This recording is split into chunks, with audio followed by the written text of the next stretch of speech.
Lectura del Santo Evangelio según San Juan. Tanto amó Dios al mundo que le entregó a su Hijo único, para que todo el que cree en Él no perezca, sino que tenga la vida eterna. Porque Dios no envió a su Hijo para condenar al mundo, sino para que el mundo se salvara por Él. El que cree en Él no será condenado, pero el que no cree ya está condenado por no haber creído en el Hijo único de Dios. Palabra del Señor. Queridos hermanos, nos encontramos en este domingo después de Pentecostés, celebrando la solemnidad de la Santísima Trinidad. En este día, la Iglesia contempla uno de los misterios más grandes y quizá más insondables de nuestra vida, es decir, una realidad que aunque se nos ha comunicado precisamente en Cristo, nos es imposible de comprender al 100%. Podemos acercarnos y dar algunos pasos seguros en nuestro entendimiento sobre la Trinidad, pero no podremos nunca agotar su sentido ni poder comprender del todo su sentido, su existencia, su persona. La Trinidad es el misterio mismo de Dios. Por eso resulta tan complicado que nosotros, ¿verdad?, nos acerquemos a esto. Es la Trinidad quien tiene que acercarse a nosotros y de hecho lo hace. A lo largo de la historia de la salvación nosotros vamos viendo, ¿verdad?, diferentes momentos y manifestaciones del Dios vivo y verdadero, del Dios uno y trino que se nos van manifestando a lo largo de la historia. Precisamente esa manifestación es de lo que da cuenta el Antiguo Testamento. Porque contrario a lo que pudiéramos pensar, ¿verdad?, no es Dios Padre únicamente quien habla, sino Dios, todo Dios. Jesús, el Espíritu Santo, el Padre, aparecen en diversos momentos de la historia de la salvación en el Antiguo Testamento, pero solamente la venida de Jesús, con toda su claridad, nos revela lo que ya en el Antiguo Testamento se nos aparecía como promesa, como meta, como finalidad. La primera lectura que hemos escuchado es un pasaje del libro del Éxodo. Allí se nos invita a mirar cómo a través de esta promesa hecha a Moisés, Dios permanece fiel a nosotros. De hecho, las palabras son decisivas.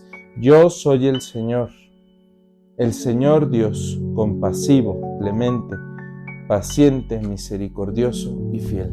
Estos 5 rasgos muestran aspectos de Dios en su relación para nosotros. Dios es para con nosotros compasivo, clemente, paciente, fiel y misericordioso. Estos son rasgos de la presencia y de la acción de Dios en medio de nuestra vida y son aspectos por los cuales nosotros podemos reconocerlo. Pero no solo eso.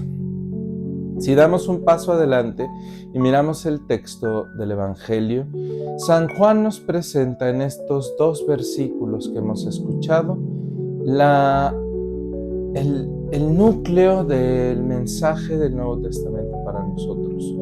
Dios es amor y Dios que tanto ama al mundo, a los hombres, a las mujeres, a los niños, a los ancianos, Dios que tanto nos ama a nosotros, envió a su Hijo para que el Hijo, ¿verdad?, para que Jesús no solo sea puente de comunicación entre Dios y nosotros, no solo para que sea mediador entre Dios y el hombre, sino para que esa mediación produzca un fruto de comunión, es decir, para verdaderamente salvar al género humano.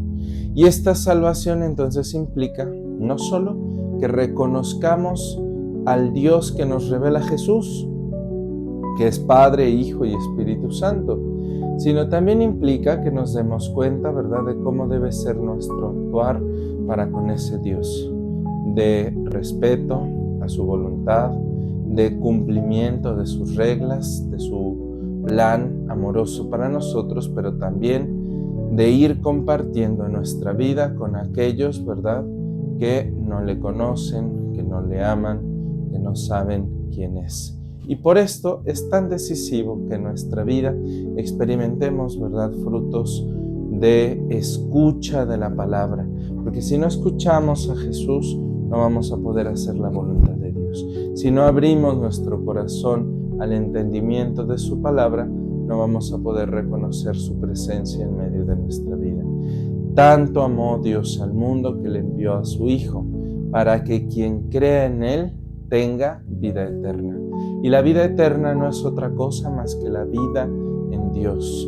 Y esta vida en Dios que se comparte, ¿verdad?, con los hermanos que nos van acompañando en el camino, forma una familia en torno a Dios que es relación, a Dios que desde antes de la creación se relaciona y no está, ¿verdad?, encerrado en sí mismo ni callado, sino que en la diversidad de estas tres personas se mantiene único. Por eso el prefacio de este día va a subrayar, ¿verdad?, que le adoramos no en la singularidad de una sola persona, es decir, no en un solo Dios que a la manera de las personas humanas, ¿verdad?, sea único y solitario, sino que existe en la Trinidad de una sola sustancia. Es decir, que siendo Dios un único ser, está, ¿verdad?, en tres divinas personas. Y está de tal modo, ¿verdad?, que la comunicación, el amor, el movimiento entre ellos es siempre armonioso, eterno y perfecto. Por eso San Pablo nos invita a vivir esta comunidad, ¿verdad?, en la segunda lectura, con apertura de mente y de corazón al proyecto de Dios para nosotros.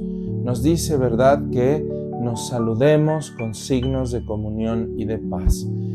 ¿A través de qué? Del don de Dios que se manifiesta en nuestra vida, la gracia que toca lo que somos y que nos transforma y que nos anima, ¿verdad?, a seguir adelante precisamente para que no nos demos por vencidos y para que seamos siempre constructores de justicia y de paz en nuestra vida.